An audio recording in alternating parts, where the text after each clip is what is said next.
life, maybe you're at the highest peak of your life, where everything seems so good, where everything seems so normal.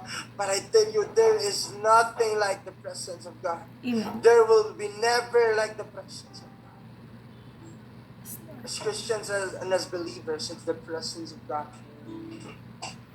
that we desire and that we need.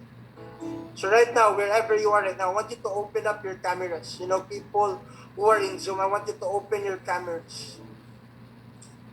And let us worship Jesus. And as we worship Jesus, God, Lord, I pray that your presence will fall in every homes right now, and everyone who is watching, your presence would fall and saturate our hearts, that it will overwhelm our fears, it will overwhelm our doubts, God, it will overwhelm our Yes. anxiety. My prayer, God, is that your presence will be upon every homes right now. Come on, open your cameras, let's worship Jesus. Come on, let's sing the song.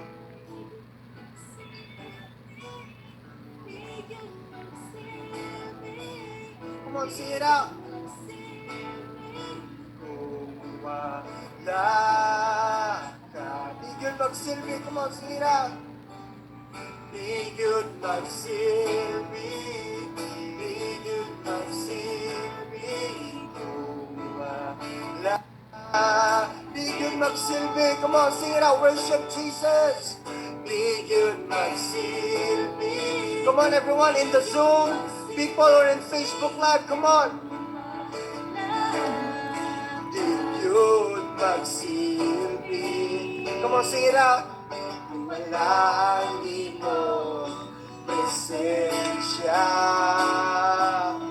kubulan sa among gininhawa. Hallelujah, Lord. Kung asa ka, di gyud magsilbi. Come on, sing it out. Di gyud magsilbi. Kung wala ang imong presensya, tuburan sa among gininhawa.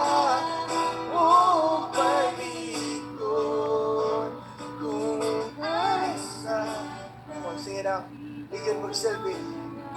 Di gyud magsilbi. Come on, lift your voice to Jesus wherever you are. Presensya. Tuburan sa among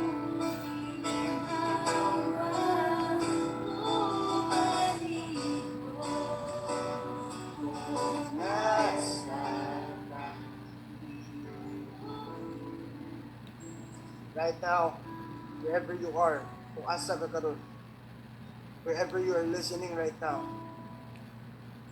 I want you to desire for the presence of God. And I will pray for you today. I want you to desire for the presence of God. Maybe for a long time, your hearts have been numb. Wala na kay simba-simbi. Maybe for a long time, you feel like you no longer have, received the presence of God. Maybe for the longest time, yes, you've been going to church, you've been attending cell groups, you've been doing this and that, but for the longest time, you have never been filled by the presence of God.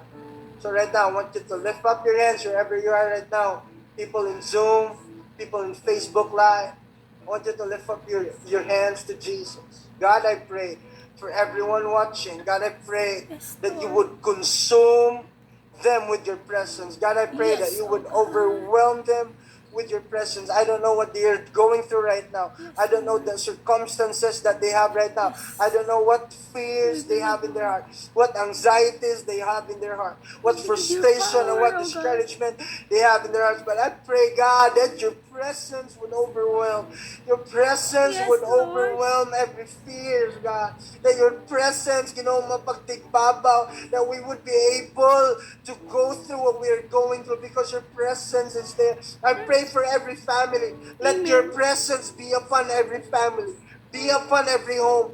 Let there be restoration in every home. Let there be, Lord, let there be healing in every home. Let there be provision in every home. Let there be protection in every home. Restore broken relationships. Restore every broken homes and every broken families this morning. God, your presence is what we desire.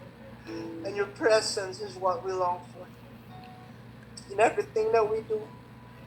No matter how good we are, no matter how smart we are, God, no matter how rich we are, no matter how skillful we are nothing without your presence. Come on, tell that to the Lord this morning. Yes, we are God, nothing, I Lord, am without your nothing without your presence, oh presence. Yun God. lang, Lord, kung wala ka, kung wala imong presensya, wala ko. Kung Yes, wala imong Lord. presensya, di ko makapadayon. Kung wala imong presensya, wala ang imong provision, wala ang imong protection, God. Yes, oh God. Come on, tell to the Lord this morning, God, it's your presence that Yes, sustains it's your me. presence, God, Lord. we pray and we thank you, God, that your presence has always abound and has always been with us. It's been more than 2 years. It's been almost 2 years with this crisis and with this pandemic that we're going through. But we thank you that your presence has always been there. Because Amen, your Lord. protection and your provision has always been there. Yes, oh God. Lord, I want you right now to thank the faithfulness of Jesus. Yes, I Lord want you to thank the Jesus. faithfulness of God. Pasalamati ang kamaayo, ang pagkamatinudano ni Lord. Amen. Wala siya ning biya, wala siya ning buhi, ang iyang saad na aragyapon mga igsoon. Come on, thank the Lord that wherever we are right now, we're still standing in the promises of God. We're still standing in the grace of God. Come on, thank Jesus. Pasalamati si Lord, pasalamati si Lord. Come on, everyone, pray that Amen. Thank God, you, we Lord. thank you Thank you for the miracles for you your told me. Thank faithfulness, you. God. Thank you for your faithfulness, Jesus. Thank you so much, Lord. Hallelujah. Hallelujah. This time I want to call on the first timers. If this is your first time with us, welcome to New Life Family City Church. We're so happy that you're tuning in with us. We're so happy that you choose to be with us this morning, this Sunday. But before we let you go, we want to pray and we want to bless you and we want to tell you that God loves you so much. Nahigugma kay si Lord sa imo nga tungod sa inda kong gugma para nimo o para nako, nagpakamatay siya dito sa cross. Yes. Thank you, And Lord. that love is so great and that love is still true until today. And that's why, tungod sa itong pagmakasasala, nagpakamatay si Lord dito sa cross. Ngayon sa Romans 6:23, for the wages of sin is death, but the gift of God is eternal life. Ang bayad sa sala, maong kamatayon. Mo nang mamatay ta, tungod kay makasasala. Ako mamatay, ikaw mamatay, kitang tanan mamatay, tungod kay makasasala. Pero wala na human diha ang bersikulo. Ngayon diha, but the gift of God, ang gasa sa Ginoo, but the gift of God is eternal life. Kinabuhi nga walay katapusan.